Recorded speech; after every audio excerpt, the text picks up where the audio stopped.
আসসালামু আলাইকুম। দর্শক, বাংলাদেশের ব্যাংক ব্যবস্থার সঙ্গে আমাদের জীবন জীবিকা জড়িয়ে আছে। বহু মানুষ আমরা ব্যাংকের উপর নির্ভরশীল। ব্যাংকে আমাদের অ্যাকাউন্ট আছে, হিসাব আছে, নগদ হিসাব আছে।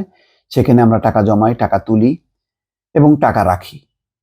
বাংলাদেশে এখন বহু মানুষ এবং তার হয়তো সংখ্যা নেই, এত নেই যারা ব্যাংকের সঙ্গে জড়িয়ে আছে। কিন্তু সবচেয়ে দুর্ভাগ্যজনক হচ্ছে সেই ব্যাংক ব্যবস্থা এখন রীতিমতো হুমকির মুখে বা খুবই নড়বড়ে অবস্থা। আমি কয়েকটা শিরোনাম শুধু আপনাদেরকে বললে বুঝতে পারবেন যে ব্যাংকের কি বেহাল দশা করে গেছে আগামী বিগত সরকার। শেখ হাসিনা পালিয়ে গেছেন, কিন্তু ব্যাংক, বিমা সমস্ত কিছু ডুবিয়ে গেছে। সেই চিত্রগুলো এখন যখন কি তদন্ত করছে তখন বের হয়ে আসছে এবং জরুরিভাবে বাংলাদেশ ব্যাংককে কিছু পদক্ষেপ নিতে হচ্ছে। অর্থ মন্ত্রণালয় সেই ব্যাপারে পদক্ষেপ নিচ্ছে। দেখেন, এস আলমের 6টি ব্যাংকের ঋণ বিতরণের নিষেধাজ্ঞা।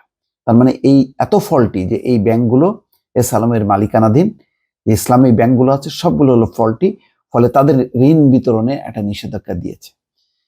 কেন্দ্রীয় ব্যাংকের তারল্য সহায়তা পেয়েও ঘাটতিতে 6টি ব্যাংক, ওই 6টি ব্যাংক মানে তার টাকা ছাপিয়ে তাদেরকে দেওয়া হয়েছে, তারপরেও তারা তারল্য সংকট দূর করতে পারেনি। কোন অবস্থায় লুটপাটের ফলে কোন অবস্থায় গেছে বুঝতে পারছেন। আচ্ছা, অনিয়মে ডুবতে বসেছে এনআরবি ইসলামিক লাইফ ইন্স্যুরেন্স। যাক, ইন্স্যুরেন্সের প্রসঙ্গটা আমি আরেকদিন বলবো। আর একটা কথা বলছেন বাংলাদেশ ব্যাংকের নতুন গভর্নর, তারল্য সহায়তা দিয়ে কোনো ব্যাংককে বাঁচাবে না বাংলাদেশ ব্যাংক। ন্যাশনাল ব্যাংকের পর্ষদ বাতিল, মানে ন্যাশনাল ব্যাংকের পরিচালনা পর্ষদ বাতিল, আব্দুল্লাহ আল মিন্টু সহ 7 জন নতুন পরিচালক নিয়োগ। দুর্বল ব্যাংককে টাকা ছাপিয়ে আর সহায়তা দেওয়া হবে না বলছেন বাংলাদেশ ব্যাংকের নতুন গভর্নর। সোনালী ব্যাংকের চেয়ারম্যান পদত্যাগ, গ্রামীণ ব্যাংকের চেয়ারম্যানও পদত্যাগ করেছেন। তার মানে দর্শক বুঝতে পারছেন যে কত পরিমাণ অধঃপতনে চলে গেছে এই ব্যাংকগুলো, যেগুলোকে টাকা ছাপিয়ে বাঁচিয়ে রাখা হতো ওই সরকারের মদতপুষ্ট এস আলমের মালিকানাধীন কয়েকটা ব্যাংক। কেননা এদের এই মাফিয়াদের সঙ্গে সরাসরি শেখ হাসিনা এবং তার পরিবারের একটা আর্থিক সংযোগ আছে এবং আরো অনেকেরই আছে। সেগুলো হয়তো বেরোবে কোথায় সেই টাকাগুলো কোথায় গেছে না গেছে। যাক, আহসান এইচ মনসুর সৎ মানুষ, ভালো মানুষ, সবাই চেনেন তাকে। তিনি বলছেন যে দুর্বল ও সমস্যাযুক্ত ব্যাংকগুলোকে টাকা ছাপিয়ে আর সহায়তা দেওয়া হবে না। তিনি বলেন, হঠাৎ করে ব্যাংক বন্ধ করে কিংবা ব্যাংকের জন্য টাকা ছাপিয়ে কোনো সমাধানের পথে যাওয়া যাবে না।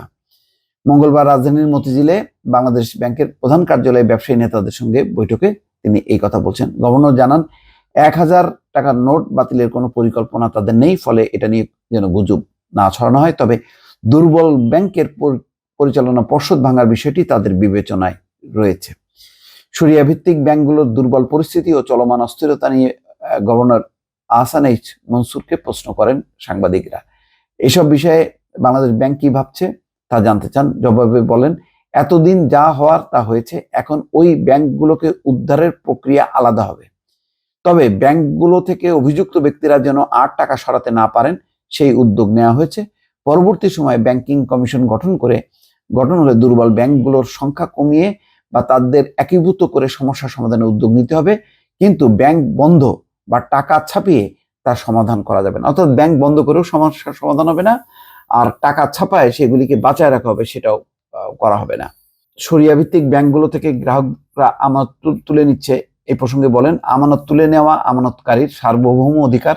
আমানতকারীরা নিরাপদ বোধ না করলে তারা টাকা তুলে নেবেন, সরকার সেখানে হস্তক্ষেপ করবে না। ব্যাংকের ব্যবস্থাপনার উপর আমানতকারীদের আস্থা না থাকলে সেই ব্যাংক চলতে পারে না।